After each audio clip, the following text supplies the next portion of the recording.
Okay, so in this video we're going to start to look at something called perfect competition, and it's the first part of what we call the market structures.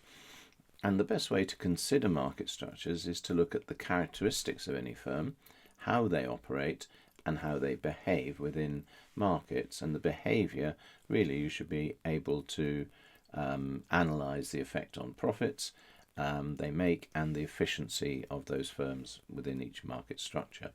So characteristics in any market given to you here: number of firms, the size of firms, are they affected by the behavior of others? Barriers to entry is a really important one. The strength of the nature of the product, is it homogeneous, is it differentiated, slightly different, and then whether the firms are price takers or makers. And that's an overview of the different types, from perfect competition to monopolistic, oligopoly, and eventually to monopoly. But in this first video we're going to start to consider this perfect competition.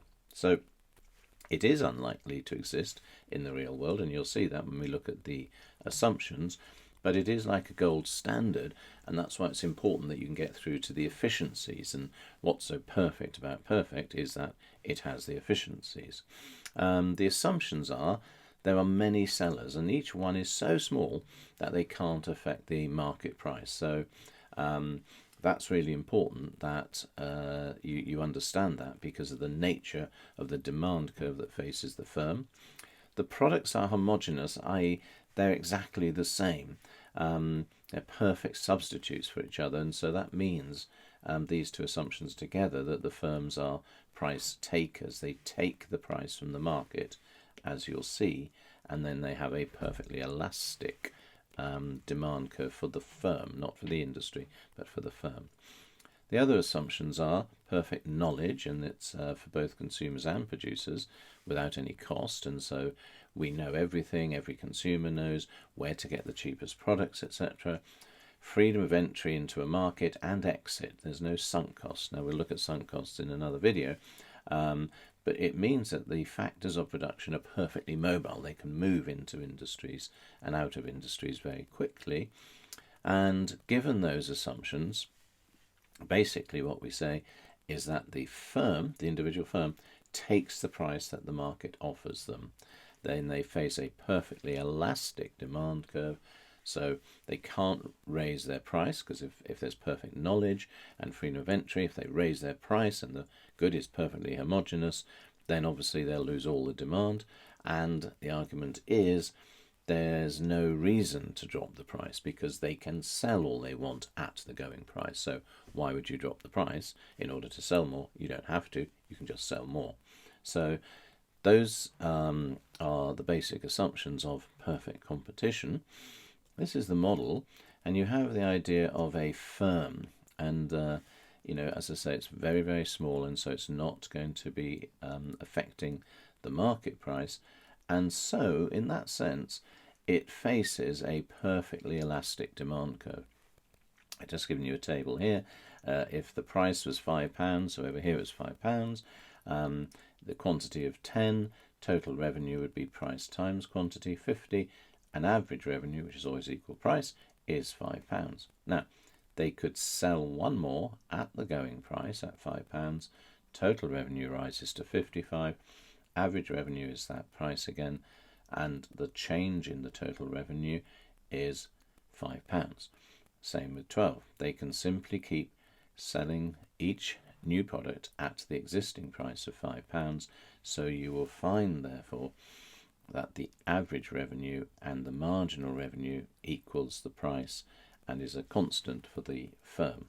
So when you put in your marginal cost curve, the equilibrium then, marginal cost equals marginal revenue to get to profit maximizing, that leads you to that quantity there. So let's see how that looks with a market as well. So in the industry, in the market, remember I said that doesn't have a perfectly elastic demand curve. It has a normal downward sloping demand curve. Here it is. And so the price in the market is P0, but the firm simply takes that price and it can sell all it wants. It has a perfectly elastic demand curve, selling all that it wants at that industry price. So puts in your marginal cost curve, and this would be the short run equilibrium of an industry with a price here, the firm taking that price from the market, hit the marginal cost curve, profit maximizing firm will produce at that level there.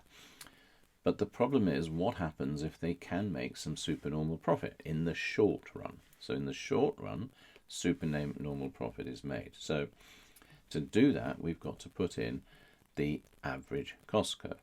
So exactly the same diagram as before, with the price over here being fed into the firm here. Okay, marginal revenue, marginal cost, that's going to give you the quantity. But now I want to demonstrate on this diagram how much supernormal profit is being made. So we know that this box here would be the total revenue. Total revenue is always the price times the quantity. So it's this box here. Then I have to work out what is the total cost. So it's the average cost taken from the average cost curve here at this quantity, and therefore it is the average cost times the quantity. So we have a total cost box there, and the difference between those, of course, is the profit box. So this would be profit here being made in the short run. But the key then is to understand that that profit, because of freedom of entry and exit and perfect understanding, perfect knowledge in the market, is going to attract other firms into the industry. So what will happen with that profit is that the supply in the industry is going to increase. This profit here is attracting all these firms, other firms, into the industry. So the supply moves to the right. The price will fall in the industry, and that price now will be the new price that every firm is going to receive. So therefore, you put in your new demand curve, D1 and P1, this new price, and it's very important that you draw this over here at the lowest point of the ATC. You'll see this in a minute, why. And I always recommend that you draw this line first, then you come back here, then you put in your supply curve. So you go backwards, as it were, through the diagram. Okay, so what is going to happen then is that the price that the firm receives is going to fall. Therefore, the average revenue and the marginal revenue is going to fall as well.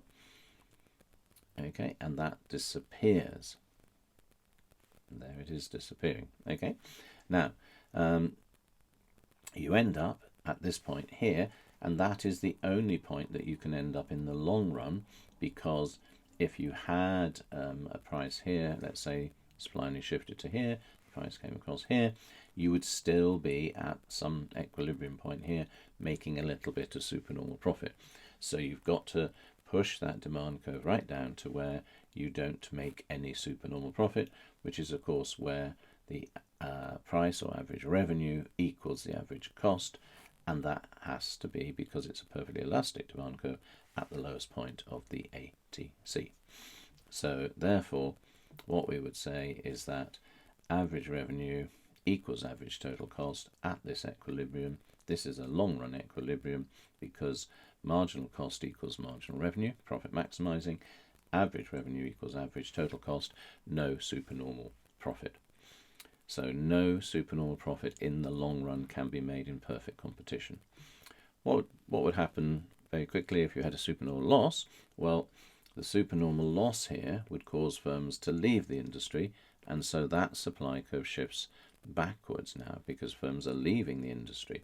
And again, you have to shift it to a point here where when you put your new price, that new price gets fed into the firm's part here, and it's at the lowest point of the ATC again. So can you see how you've got to fix the diagrams? You've got to put your demand curve in here first, then come across here, then put your supply curve in. That would mean, in the end, those firms would have a quantity here, and they would lose that profit. So if there's a supernormal loss being made, firms leave the industry, supply moves to the left.